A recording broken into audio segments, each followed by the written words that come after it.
246-0244, programa número 128. Lo prometido es deuda. En línea, Santiago Kovadlov. Santiago, muy buenas noches. Gabriel Rothman te saluda. ¿Qué tal, Gabriel? ¿Cómo estás? Muy bien, muchas gracias por atendernos, muchas gracias por tu tiempo, que realmente sabemos el valor, sobre todo para los que de alguna manera nos gusta escucharte. No sabes cuánto te agradezco el llamado, porque estaba atrapado en una frase imposible dentro de algo que estoy escribiendo, así que es un alivio por salir de ahí. ¿Viste cuando te quedás atrapado en una palabra y en una idea que no sale y que cuesta, ni siquiera con forceps arranca, ¿no? Y después, 3 horas más tarde, a raíz de la posibilidad de una buena caminata, aparece con una docilidad extraordinaria. O a través de un sueño, ¿no? O a través de un descanso y de un relajo y de una mente en blanco. Que ustedes también deben dormir con una libretita en la mesa de luz, ¿no? Nosotros dormimos, algunos con alguna mujer, algunos con algún hombre, otros con una libretita, efectivamente, y algunos duermen con un libro tuyo. A mí me quedó la libretita, ¿no? Bueno, Santiago, te habla Javier, buenas noches. Encantado, Javier. Un gusto, realmente. Igualmente. Yo duermo literalmente con un par de libros tuyos o algunos más en mi mesita de luz, porque en esta búsqueda que nosotros hacemos desde aquí, desde la radio, donde tratamos un poco de escaparle a la actualidad y un poco ir por las obras, ¿no? Ir por la poesía, por la filosofía, por la psicología y buscando los grandes temas que un poco nos atañen a todos, ¿no? Es por eso, para ir directamente, Santiago, a puntualizar contigo, a charlar y reflexionar sobre algunos temas, queríamos preguntarte, el tema de hoy es aporte. ¿Qué aporte vos creés que la poesía y la filosofía le hacen al hombre de hoy, a la sociedad de hoy, o le pueden hacer? Mira, ante todo me gustaría proponerles una aclaración con relación a lo que dijiste recién. Ustedes con enorme humildad llaman al programa Vamos por las Obras. Tu caracterización de recién incluía la posibilidad de decir salimos de la actualidad, nos apartamos de la actualidad. Yo te diría que no es así. Yo te diría que, coincidiendo con Nietzsche en tantos momentos y con Lacan en otros, la posibilidad de ocuparnos del pensamiento y de la expresión, lejos de ser una tarea que remite a lo periférico y no protagónico, simplemente aborda lo que yo te diría que para mí es, no solo como escritor, sino fundamentalmente como lector y como persona, decisivo. ¿Qué son las obras? Las obras son todo aquello que es desdeñado, pero no necesariamente porque es inútil, sino también porque es incomprendido y subvalorado. Si así fuera, entonces la obra de Borges es central, la de Kafka es decisiva, la de Schopenhauer está en el centro de lo que importa pensar, el mencionado Lacan, Nietzsche. Es decir, las obras son todo aquello que es dejado de lado porque su importancia y su trascendencia excede una comprensión enajenada a la pura inmediatez. Dicho esto, entonces podría hablar de lo que me propone. Digo, porque si no, digamos, no rescatamos la dimensión irónica y juguetona del título del programa. Muchas gracias, la verdad que es una joya lo que nos diste. Esto queda grabado, regístrenlo por favor. Es acorde un poco a lo que pensamos cuando proyectamos la idea. Es que si hubiésemos imaginado un intérprete mejor para dar el sentido, el significado que desde este micrófono es vedado para nosotros, no podríamos haber pensado en nadie mejor que ti, Santiago. Yo estoy persuadido de que es así. La llamada inutilidad de las actividades que no tienen que ver con el cultivo de la coyuntura es en el fondo una fecundidad extraordinaria para abordar un poquito más a fondo lo que de otra manera se extravía en cierta irresponsabilidad, ¿no? Totalmente. Por eso la poesía y la filosofía, ¿qué sentido tiene en esta sociedad tan hiperrealista, donde pareciera que la agresión, los accidentes de tránsito, la muerte, la violencia, el destruir al otro, el descalificarlo, ¿qué nos puede aportar? En primerísimo lugar te diría lo siguiente: si tanto la filosofía como la poesía, lo primero que hacen es proponernos una concepción de la palabra que escapa a lo convencional. El abuso del lenguaje, su reducción a expresiones reiteradas, el empobrecimiento creciente que sufre el idioma cuando solo se lo concibe como un medio de comunicación ligero y apresurado, esta concepción del lenguaje tiene como contraparte el lugar que la palabra ocupa en la literatura, en cualquiera de sus géneros, sea o no la filosofía uno de ellos. Entonces, ¿cuál es ese lugar? La palabra es un hecho que implica responsabilidad. Hablar en serio, es buscar al prójimo para transmitirnos a nosotros mismos, para tratar de llegar hasta el otro con nuestra presencia por medio del lenguaje que intenta, si no revelarnos de manera exhaustiva, sí insinuarnos como alguien que está allí para ser discernido por el otro. Entonces me parece que en primer lugar el aporte fundamental del arte, de la literatura y de la filosofía es básicamente la de contribuir a que podamos consistir en un acto de presencia. De hecho, leer es estar ante alguien. Sí. Leer es estar ante alguien. Advertimos la presencia de alguien en la tonalidad de un enunciado. Ahora, para eso es preciso concebir el lenguaje como algo más que un medio de transmisión de contenidos preestablecidos, porque lo que aporta a la poesía y la filosofía en segundo lugar son propuestas interpretativas inéditas del significado de las palabras. Las palabras de siempre recuperan, por obra del tratamiento poético o filosófico que reciben, una potencia elocutiva que remite a percepciones de su significado que no son usuales. Entonces allí, en segundo lugar, lo que aparece es la posibilidad de que las palabras rescatadas de la obviedad en que están sumergidas se conviertan en herramientas iluminadoras de realidades que a fuerza de ser creativas terminan por ser inéditas. Claro. O sea, Santiago, perdón que te interrumpa, siguiendo esta línea de razonamiento, ¿vos pensás que todo el tiempo el mundo puede ser nombrado de diferente manera por las diferentes épocas, por las diferentes culturas? O por la diferente combinación de palabras. Totalmente. En principio también, ¿no? Sí, lo decís muy bien, digamos. ¿Qué es la realidad o eso que vos llamás el mundo? El mundo es el destino que en las palabras, en este caso, que en las palabras corre la percepción de la realidad. El destino que en las palabras corre la percepción de la realidad se llama mundo. Eso es el mundo. El mundo es siempre una mirada sobre él, pero esto no significa que no haya mundo como hecho objetivo. Significa que para nuestra especie el mundo es siempre el impacto de lo real en nuestra percepción. Es así, nos toca así. Entonces, ¿qué es lo que el arte o la literatura hace? El repertorio temático de la filosofía y de la literatura es bastante pobre. Más o menos se habla de lo mismo siempre. Ahora, lo notable son las entonaciones y reconstrucciones y reconfiguraciones incesantes de lo mismo en sucesivas generaciones y modalidades de enunciación. Ahora, ¿es el camino a la emoción esa búsqueda de las propuestas interpretativas inéditas? ¿Lo inédito es el camino a la emoción? ¿Eso es lo que buscamos? Sí, yo creo que sí. Yo creo que ¿qué es lo que nos conmueve? La reaparición de una presencia perdida.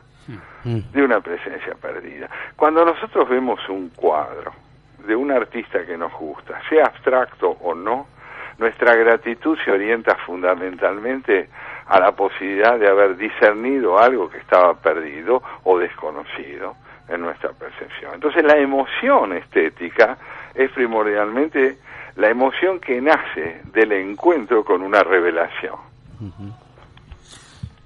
Buenas noches, Santiago. Es un placer tenerte y escucharte.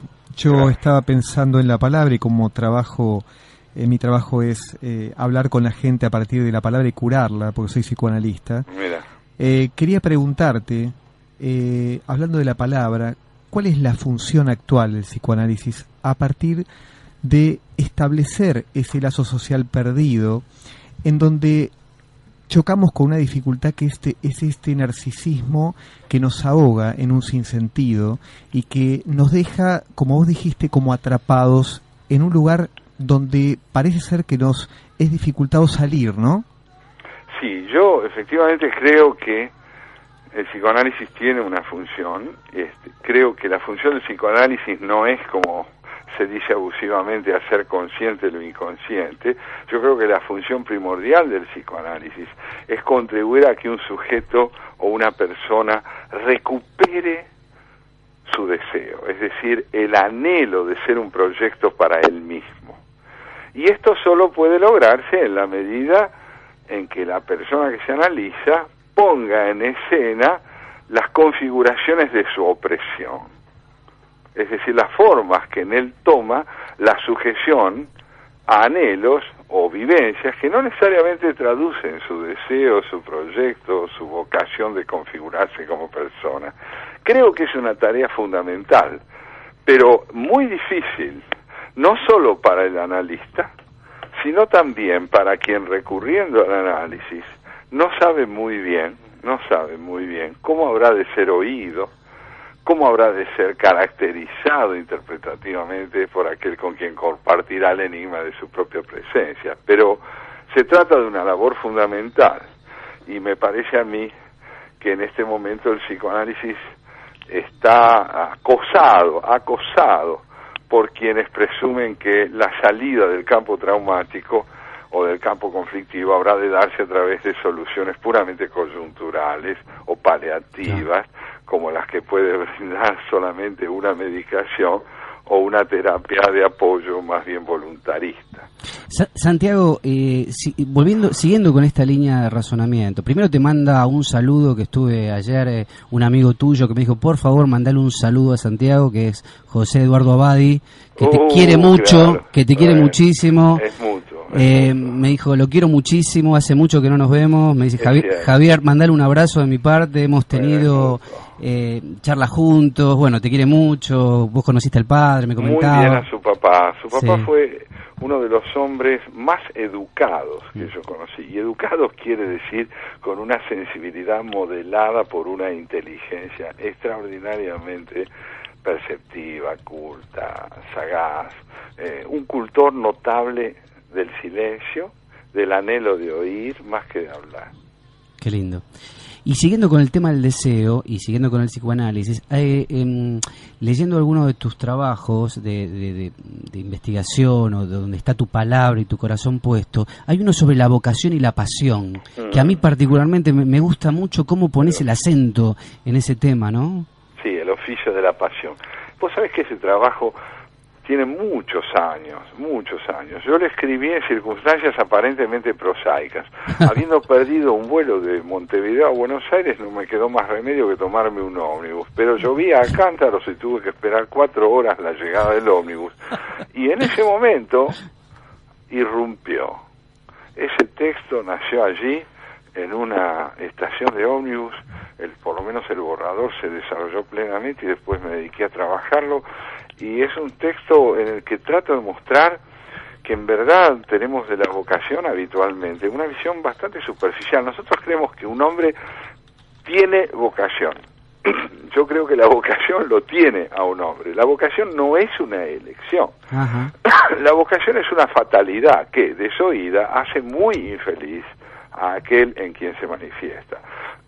Muchos de nosotros podemos tener intereses, buscar de alguna forma actividades que respondan a nuestra curiosidad, a nuestras necesidades, pero la vocación es una imposición autoritaria que a un espíritu se le hace cuando una actividad determinada aparece y le dice, como en un bolero, sos mío. Ay, qué linda imagen. Le escuché a Sábato decir una vez que la vocación aparecía solamente a partir de los 40 años. ¿Qué reflexión te puede No sé qué opinaría Gambú. Claro, ¿no? Pero me imagino creo que no hay una cronología. Lo que yo creo que sí es cierto, y que Sábato en eso acertó, si es esto lo que quiso decir, es que a partir de los 40 años una vocación florece. Florece en el sentido de que empieza a manifestarse como un ejercicio de madurez. Normalmente es así, a menos que uno se llame Mozart, Rimbaud, como decíamos recién. Pero como normalmente no es así, normalmente uno es un trabajador que a lo largo de los años y de la persistencia con el que se dedica a lo suyo, va ganando con su propia vida un cierto desarrollo. Alrededor de los 40 años, en general, uno encuentra su tono, su modo de enunciación, las ideas que le importa expresar, y entre los 40 y los 60 es donde uno despliega normalmente lo más rico de su obra. Vos me podrás preguntar qué hago a los 70. Te imagino. No sé bien. Santiago, Rodrigo te saluda. Muchísimas Hola, gracias, que ya están dichas, pero la verdad que la gratitud es inmensa. Y a partir de lo que estaba de Sábato, de Rimbaud, que lo pusiste ahí, se me vino lo siguiente, preguntarte, la rutina en el proceso creativo, ¿qué opinas de ello? ¿Qué espacio ocupa? La rutina. La rutina, sí. Sí, mira, es muy interesante. ¿Qué forma toma la rutina en el trabajo? Lo primordialmente rutinario en el proceso creativo es el uso acrítico de las palabras. Es decir, lo primero que uno advierte cuando se vuelve sobre un borrador es que buena parte de los términos que emplea los usa por costumbre.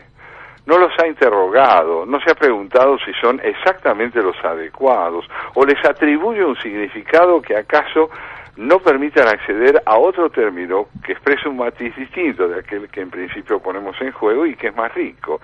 Entonces, la primera configuración de la rutina es el uso insensible del vocabulario.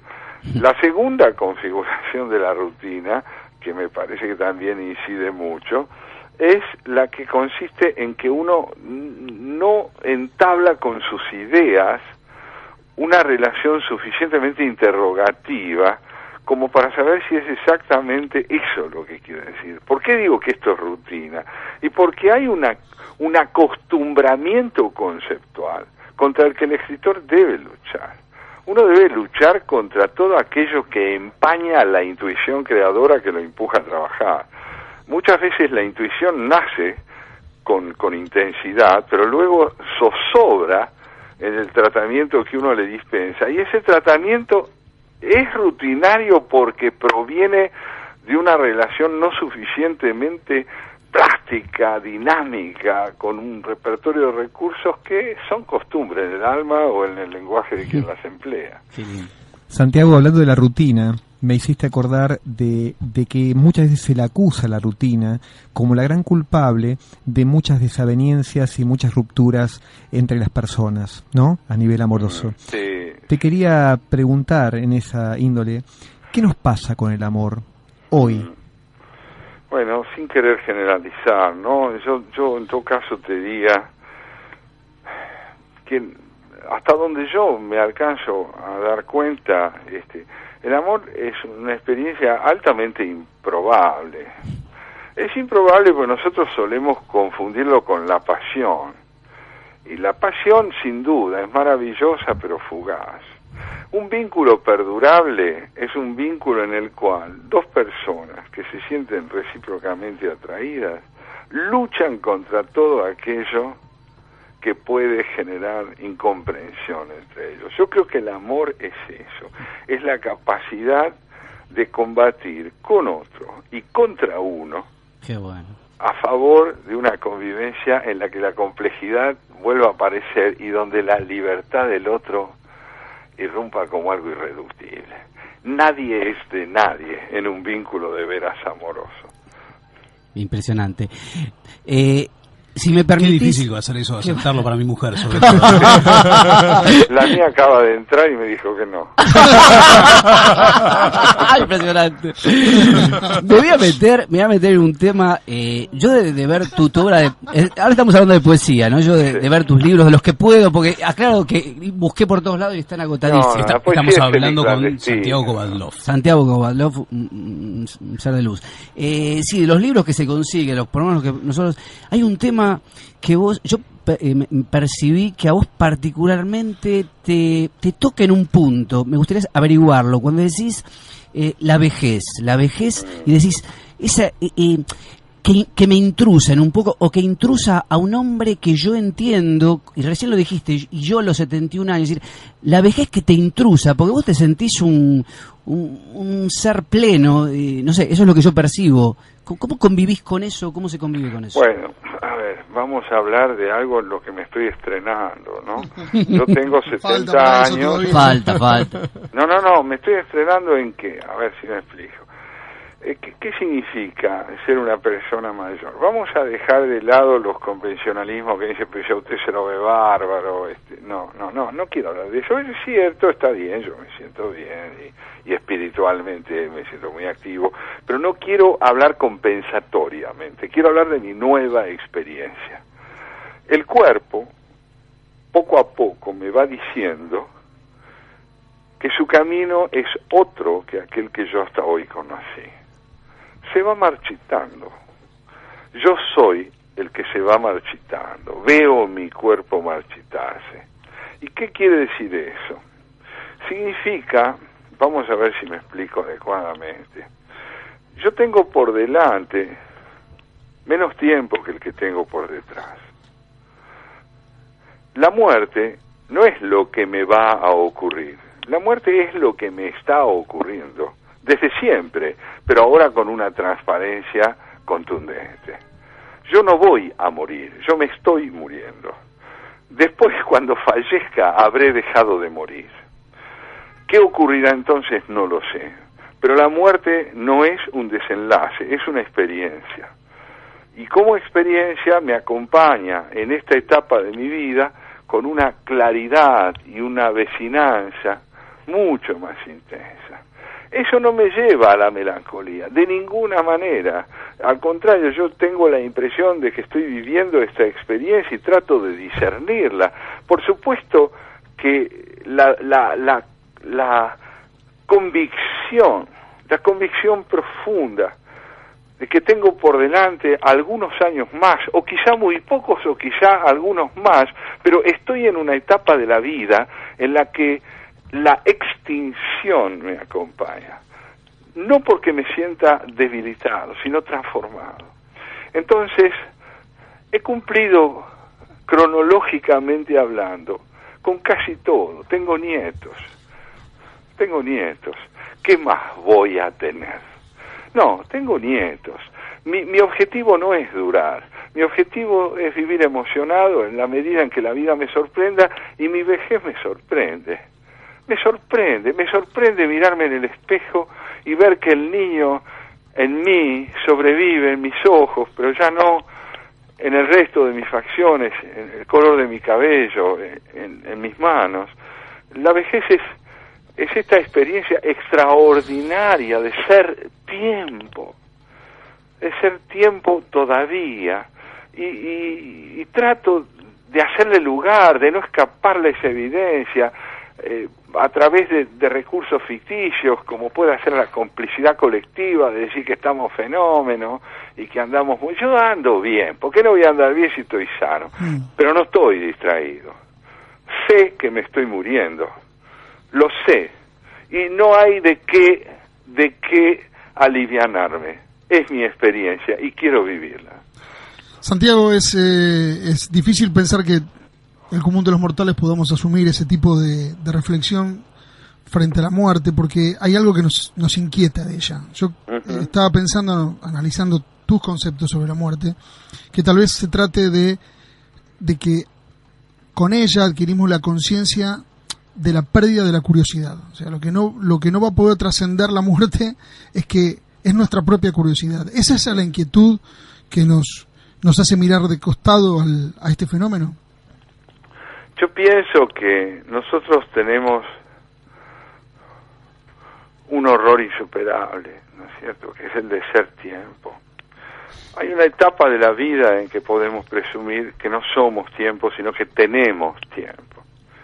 Pero cuando uno va descubriendo que es tiempo, entonces o bien ingresa a la mistificación, al enmascaramiento, a la manía, a la negación, o bien se asoma a eso con la perplejidad de un navegante que descubre un mundo. Yo siento la emoción de estar viviendo lo que vivo. Mi poesía y mis ensayos se alimentan de esto, me dan que decir. Es una etapa nueva de mi vida, pero creo que en general cuesta mucho hablar de esto, o bien porque presumimos que la muerte es simplemente un tránsito hacia una eternidad reparadora, o bien porque no queremos identificarnos con lo que sucede. Y por eso me parece a mí, es que la vejez tiene un destino tan desgraciado entre nosotros, ¿no? La ciencia ha logrado, la tecnología, que duremos más, pero no que vivamos mejor, porque la vejez ha perdido significación. Ya nadie recurre a un hombre de más de 60 años para pedirle una opinión, porque se supone que la posibilidad de discernimiento de lo real está asociado a la competencia juvenil. Y la verdad es que los ancianos que están en buen estado de salud, en buen estado mental, podrían contar muchas cosas acerca de lo que significa ser tiempo en el marco de una cultura que lo que quiere es aprovechar el tiempo y por eso los desoye. Santiago, nos has dejado a todos una sensación muy particular y yo, retomando esta sensación, te pregunto, desde esta conciencia de ser tiempo, ¿cómo se vincula esa sensación con el silencio? Mirá, yo he pensado y escrito que el silencio que importa no es el que uno hace porque calla lo que puede decir. Yo creo que el silencio primordial es aquel en el que uno desemboca por obra de la comunicación y de la palabra y de la emoción expresada, desemboca en aquellas regiones, digamos así, de lo real, que no se inscriben en el lenguaje, pero a las que el lenguaje da acceso. No se trata de callar lo que podemos decir, se trata de saber que ser humano es también escuchar lo que por obra de la expresión puede llegar a decirnos lo que escapa a la expresión. Esta es la gratitud esencial que sentimos hacia los escritores que admiramos. Ellos hacen oír el eco de lo indecible en las palabras que emplean. Y asomarnos al eco de lo indecible es poder asomarnos, me parece a mí, al don fundamental que nos ha sido dado, ¿no? Es saber que el infinito, acaso sea inconmensurable, ¿no? Pero no por eso es una ausencia en nuestra percepción. A través de tu poesía percibo que el acontecimiento que la genera está muy a flor de piel en los versos. Es como que casi que podemos vivir la experiencia que motivó el verso en la lectura. Tal vez yo esté equivocado, pero me parece que esa no, es así. Yo tengo siempre la impresión de que el poema se desencadena a partir de una transfiguración intensísima, que para mí sufre algo que contemplo y que hasta ese momento formaba parte de mi vida familiar, discernible, comprensible. Y de pronto, por un verdadero milagro de dislocamiento de la sensibilidad, eso que hasta ese momento era obvio, ordinario, pasa a ser extraordinario y entonces, claro, me pongo a escribir para tratar de contarlo. No, mi poesía se mueve en respuesta,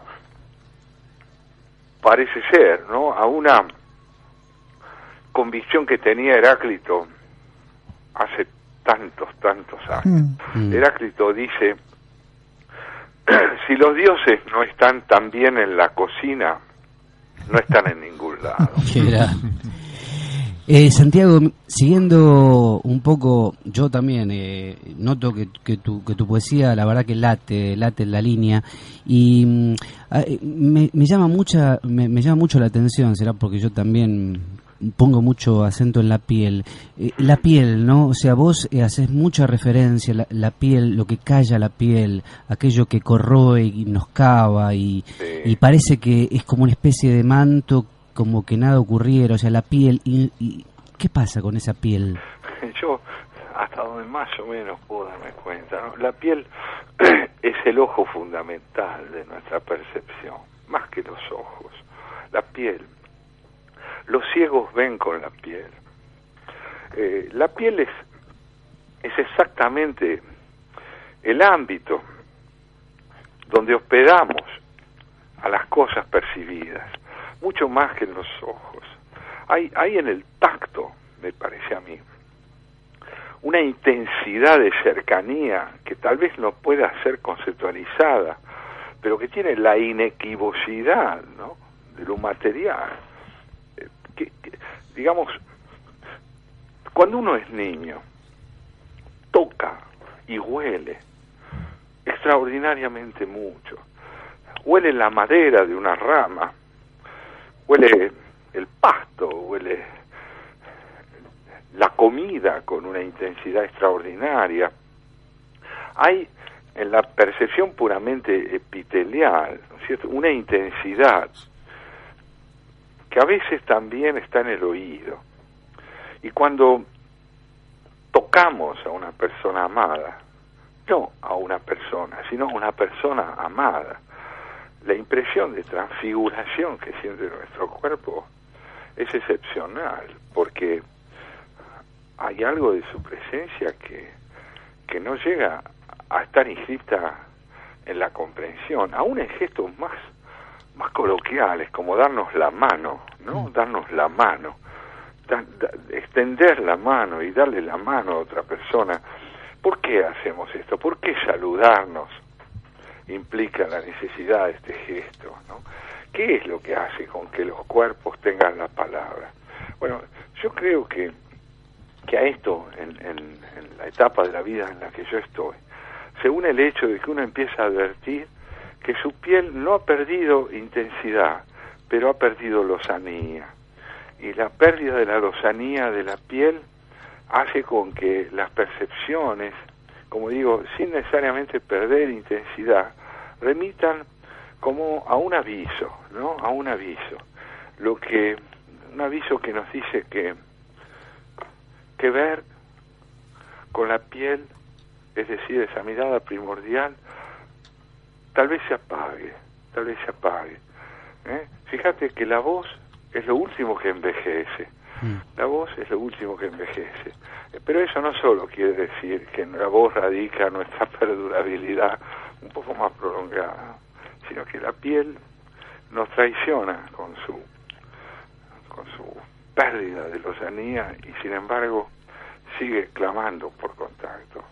A nuestros oyentes les recordamos que estamos en el inmenso placer de conversar con Santiago Kovadlov.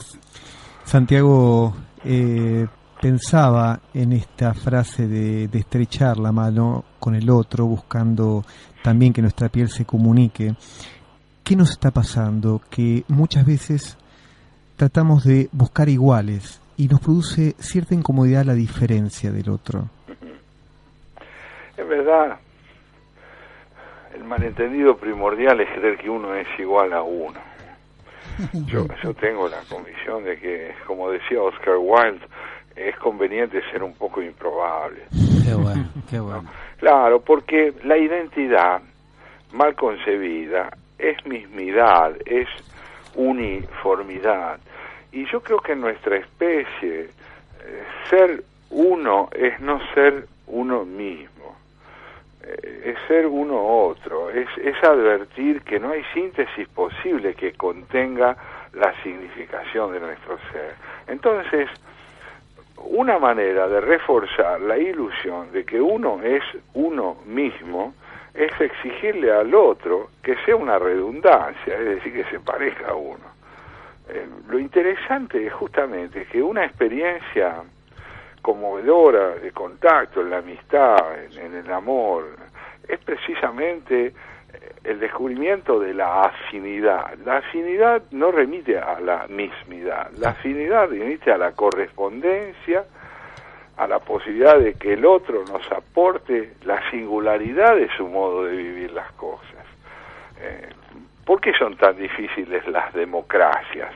Las democracias son difíciles cuando son republicanas porque fundamentalmente remiten a la necesidad de la heterogeneidad.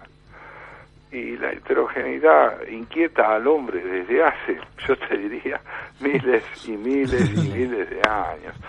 Necesitamos crear normas de identificación, normas de homologación, y los totalitarismos vienen a satisfacer enormemente esa necesidad de ser lo mismo, el mismo, lo homogéneo. Santiago, cuando Javier me dijo vamos a hablar con Santiago Kovadlov, le dije qué lindo recuerdo que me trae, que es el recuerdo de un libro para mi hija. Tenía una niña de 5 años con un librito que se llamaba Agustín y cada cosa. Sí. Y mi hija Agustina estaba convencida que ese libro lo habías escrito para ella. Qué hermoso regalo me haces. Que tenía un contenido escrito para ella, y cuando yo le leía las primeras palabritas sobre los chicos que no reconocían la O como huevitos, para aquellos curiosos que se animan a pedir que alguien les lea, Agustina decía, soy yo esa, y soy yo y todas mis cosas. La verdad que para eso que nos trajiste también a algunos como papás, una maravilla realmente. Bueno, yo te agradezco mucho. Es muy emocionante para mí ver el destino que corren mis cuentos para chicos. Muchas veces, ¿no? Yo me pregunto cómo fueron naciendo esos cuentos. Y les voy a contar, para devolverte el regalo que me haces, cómo nació mi primer cuento para chicos. Estábamos veraneando, yo tenía en aquel momento, teníamos con mi mujer 2 hijos, después tuvimos una tercera. Teníamos un varón y una nena, y estábamos veraneando, y un día la nenita, Valeria, que en aquel momento tenía 7 años, me dijo, vos nunca escribiste un cuento para mí. Y yo dije, no, es cierto, y yo quiero que me escribas uno. Le digo, bueno, mira, vamos a hacer una cosa, yo te escribo un cuento, pero vos lo dibujás. Y vamos a empezar por los dibujos. Yo voy a escribir sobre lo que vos dibujes. ¿Y qué dibujo? Digo, que vos quieras, dibujá y yo me pongo a escribir. Y se puso a dibujar. Y sus dibujos fueron despertando en mí la idea de escribir un cuento que se llama Serafín el Raro. ¿Quién era Serafín? Serafín era un muñequito que no encontraba quien lo invente. No encontraba quien lo invente. Por un motivo u otro, todas las personas a las que él iba a ver, para que le hagan lugar, para que lo reconozcan, estaban ocupadas, se desinteresaban, temían hacerlo, hasta que una nena decidió hacerle lugar en su vida, lo reconoció, lo quiso, y entonces Serafín nació. No porque antes no estuviera creado, nació porque fue querido. Y entonces ese fue mi primer cuento. Valeria lo ilustró. Yo guardo todavía los dibujos de esta mujer que hoy tiene 41 años. Qué hermoso. Santiago, nos animamos porque realmente has generado en el grupo, es como estar hablando con un amigo, realmente un nuevo amigo. Así ha llegado tus palabras a Vamos por las Obras. Y si te parece, si nos permitís, con todo el respeto, saliendo un poco de la emoción, saliendo un poquito de la emoción porque realmente estamos a full aquí, te vamos a hacer un pequeño juego, juego lúdico, a ver con los oyentes y contigo, a ver en qué te ves parecido o no. Dice nuestro equipo de producción que Santiago Kovadlov se parece a Juan Carlos Olave. Al arquero de Belgrano. ¿Cuál es la similitud? ¿Cuál podría ser el punto de conexión entre Santiago Kovadlov y el arquero de Belgrano de Córdoba? Es ¿Eso me lo preguntás a mí? Sí, absolutamente. Yo te digo enseguida, mi pasión fue el fútbol. Yo fui arquero hasta los 40 años. En eso me parezco largo. ¡Qué grande, maestro! Pero claro, yo jugué al fútbol toda mi vida y cuando mi viejo supo que lo que yo quería era jugar al fútbol, me encarceló en la escuela. Bueno, quizás le hizo un favor a la humanidad, ¿no? Si yo creo que salvó por lo menos a una institución. Exactamente, salvó a una institución de goleadas catastróficas, ¿no? Por supuesto, y todo mi resentimiento lo volqué en la literatura. Claro, pero yo atajé siempre me gustó jugar al fútbol y siempre me gustó jugar de arquero. Casualmente ahora estoy escribiendo un artículo porque se cumplen 100 años del nacimiento de Albert Camus y recordaba que Camus había sido arquero. Y dije, bueno, uno por lo menos a un grande se puede parecer en su fracaso. o quizás la vocación llegó después de los 40, ¿no?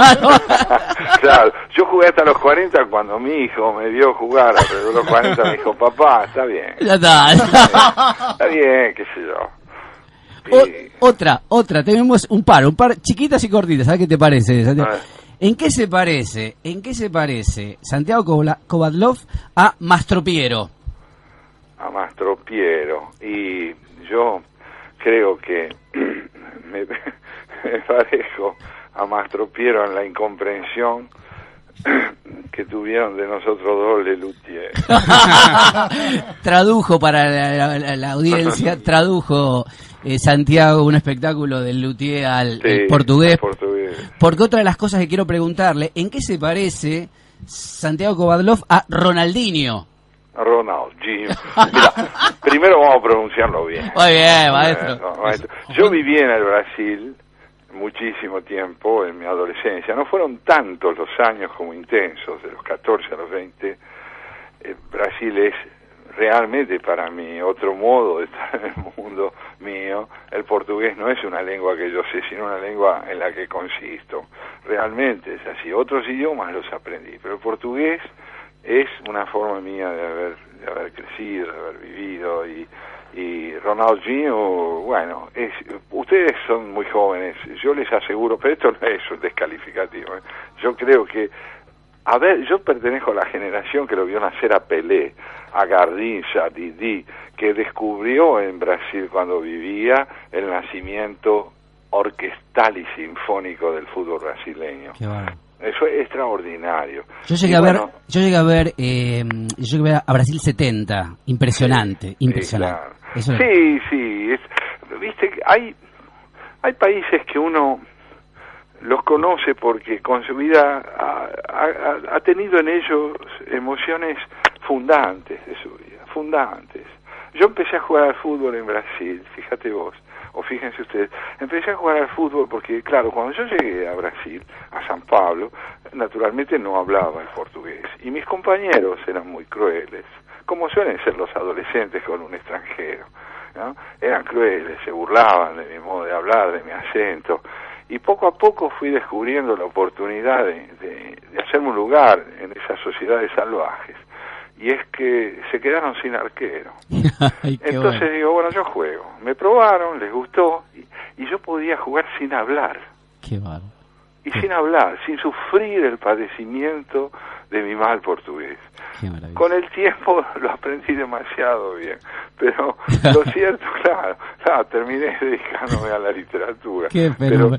Pero la verdad es que fue muy duro. Ahora, fue muy duro la incomprensión de mis compañeros, pero no de una compañera. Esa me salvó. Esa te salvó. Y la última juego de las similitudes. Joan Manuel Serrat, un amigo.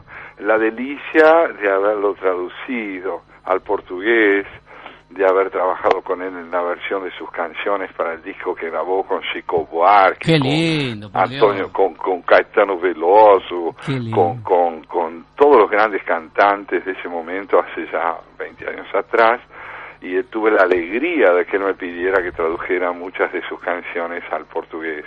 Y para mí esa experiencia fue deliciosa, y además descubrí de cerca una persona excepcionalmente rica. Y con ese speech, y termino con ese speech, las minas que te habrás ganado, Santiago. Te voy a contar una anécdota maravillosa. Yo jugaba al fútbol en los años 70, antes del golpe del 76. Estábamos en la revista Crisis, unos cuantos amigos, Galeano, Jorge Asís, Guillermo Alerán, Guillermo Boyd, en fin, un grupo de amigos. Y jugamos al fútbol, los miércoles íbamos a lo que hoy es el Club de Amigos, y ahí jugábamos, ¿no? Y justamente Jorge Asís, que ya entonces tenía un ingenio notable, cada tanto se sentaba conmigo a escuchar los poemas que yo escribía en aquel entonces. Entonces me decía, y mira, ¿qué te voy a decir? Con más de 2 minas no te levantas.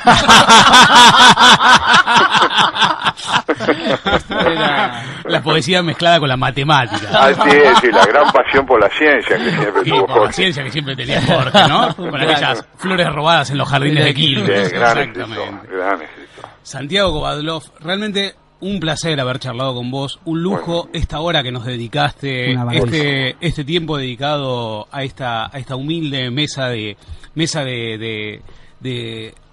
amigos. Sí. Ha sido un placer realmente. Santiago, cuando vos dispongas, cuando vos tengas tiempo, ganas, te vamos a visitar o no? venís vos a visitarnos. Yo también me sentí con ustedes.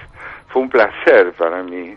Un enorme placer escucharlos, sentir la vitalidad y el amor por lo que hacen, de modo que me sentí yo también muy cómodo, y que esto sea nuestro primer encuentro. Qué hermoso, maestro. Así será nuestro primer encuentro.